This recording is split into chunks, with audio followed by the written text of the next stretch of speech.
Selamat datang kembali di pembahasan mendalam kita. Kali ini kita akan menyelami sebuah kisah yang luar biasa tentang perjalanan mencari ilmu pengobatan di masa lampau ya, berdasarkan catatan yang Anda bagikan. Iya, betul sekali. Kita akan lihat kontrasnya nih antara praktik medis di Eropa abad pertengahan yang ya bisa dibilang masih terbatas dibandingkan dengan kemajuan ilmu kedokteran di dunia Islam pada periode yang sama. Kayak perjalanan dari gelap ke terang gitu ya. Ya, tepat. Kita akan telusuri gimana rasa ingin tahu, bahkan tragedi pribadi, itu bisa mendorong seseorang melintasi benua, menantang batas budaya, agama, demi sebuah pengetahuan yang bisa menyelamatkan nyawa. Mari kita mulai dari Inggris, tahun 1021 Masehi. Oke, coba kita gambarkan dulu kondisi di Inggris pada masa itu. Dari catatan Anda, pengobatan tampaknya sangat terbatas ya. Sangat. Waktu itu pengobatan lebih banyak dilakukan oleh semacam tukang cukur keliling.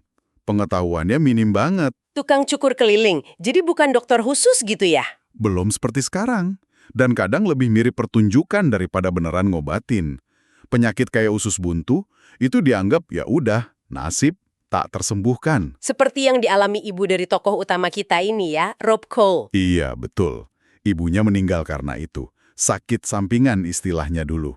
Nah, gereja juga waktu itu agak membatasi praktik medis. Kalau terlalu jauh, bisa dianggap sihir. Waduh, jadi kematian ibunya ini jadi pemicu ya? Jadi pemicu besar. Rob yang masih muda ini mulai magang sama tukang cukur keliling itu. Tapi dia cepat merasa, ilmu gurunya ini kok terbatas banget. Nggak puas gitu ya? Nggak puas. Muncul rasa penasaran yang besar. Apa sih sebenarnya isi di dalam tubuh manusia ini? Tapi itu pertanyaan bahaya banget di zaman itu. Kenapa bahaya? Karena membedah mayat itu dianggap nujum, terlarang keras. Hukumannya bisa dibakar hidup-hidup. Serem juga ya? Lalu ada titik baliknya. Ada. Jadi gurunya ini kan kena katarak, buta. Mereka ketemu tabib Yahudi yang, hebat banget waktu itu, bisa menyembuhkan katarak gurunya dengan operasi kecil. Operasi mata zaman segitu? Luar biasa. Ya. Nah, dari tabib Yahudi inilah mereka dengar nama Ibnu Sina di Isfahan, Persia. Katanya dokter paling termasyhur di dunia. Ibnu Sina, nama yang sangat terkenal ya. Tapi Isfahan kan jauh sekali. Jauh dan berbahaya. Apalagi orang Kristen dilarang masuk wilayah Muslim waktu itu. Nah, disinilah Rob ambil keputusan drastis. Gimana tuh? Dia memutuskan menyamar jadi orang Yahudi. Namanya Jesse ben Benjamin. Sampai rela melakukan sunat pada dirinya sendiri. Itu menunjukkan tekadnya yang luar biasa. Wow, pengorbanan yang sangat besar ya demi ilmu. Besar sekali. Perjalanannya ke Isfahan itu penuh perjuangan. Tapi akhirnya, dia sampai di Isfahan dan diterima jadi murid Ibnu Sina di madrasah, sekolah kedokteran di sana. Nah, di Isfahan ini pasti beda banget suasananya ya. Beda banget. Dia lihat sendiri kemajuan ilmu medis di sana. Ada penggunaan salep biji opium sebagai anestesi. Ada diskusi mendalam soal penyakit, tubuh manusia, perpustakaannya lengkap. Jadi bukan cuma Ibnu Sina yang hebat, tapi memang ada sistemnya ya. Betul, ada budaya keilmuan yang sudah maju. Ibnu Sina sendiri mengajarkan filosofi penting. Kita tak mengobati penyakit, tapi orang yang menderita karena penyakit. Sangat humanis. Menarik. Di Isfahan juga Robi ini sadar dia punya semacam intuisi ya. Iya. Dia bisa merasakan kalau ajal seseorang sudah dekat. Semacam karunia, tapi juga beban buat dia. Nah, terus datang krisis besar. Apa itu? Wabah.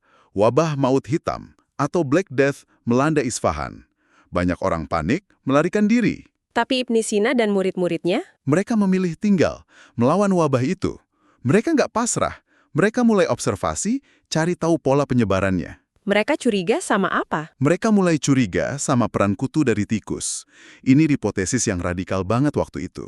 Mereka terapkan langkah kebersihan ketat, bakar baju korban, isolasi penderita. Wah, langkah-langkah yang mirip penanganan wabah modern ya? Mirip. Nah, di tengah krisis ini, Rob nekat lagi. Didorong keinginan memahami penyakit ibunya. Nekat gimana lagi nih? Dia diam-diam membedah mayat. Mayat seorang penganut Zoroaster yang memang keyakinannya jenazahnya dibiarkan di alam terbuka. Tujuannya? Untuk melihat langsung organ penyebab sakit sampingan itu, usus buntu. Dan dia menemukan fakta anatomi yang ternyata beda dengan ajaran Galen yang dianut di Eropa. Sebuah penemuan besar, tapi pasti berisiko ketahuan. Dan memang ketahuan. Dia dan Ibnu Sina ditangkap. Tuduhannya nujum dan penodaan mayat. Di pengadilan, Rob juga akhirnya mengakui kalau dia sebenarnya Kristen. Situasinya genting banget. Lalu gimana? Nah, ini dia. Tiba-tiba Shah, Raja Persia, jatuh sakit parah. Ternyata usus buntu akut. Wah, kebetulan yang dramatis sekali. Iya kan? Dalam kondisi putus asa, Shah perintah Rob untuk mengoperasinya.